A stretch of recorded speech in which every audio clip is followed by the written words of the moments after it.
Ke ngwaga wa bobedi fa e sale losi ga Debe a tlogela go dirisa diritibatsi. Ga jaana o tlhamile mokgatlho o sa boneng letseno go thusa bao ba dirisang diritibatsi.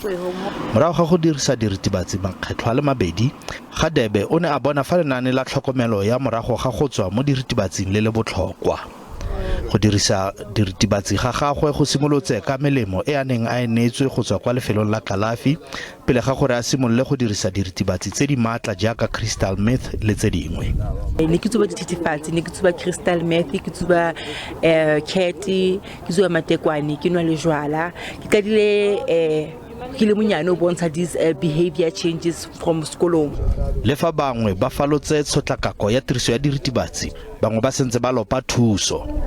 Ke na le mora a nang le dilemo tse 21 e leng hore o la ithola a kene ka hara dithethefatsi mo e leng hore e le ya re kgathatsa haholo re le ba lelapa.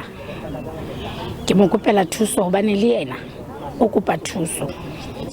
Go nnile le puisano e ka ga go simolola ga go samagana le palo e tlhatlhogang ya tiriso ya diritibatsi.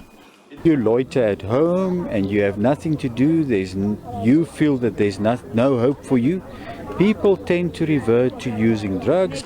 Gabagare puso e gateletse ntlha ya gore go lwantsha tiriso ya diritibatsi go ka atlega fela fa province e ka fedisa digongwana tse di rekisang diritibatsi.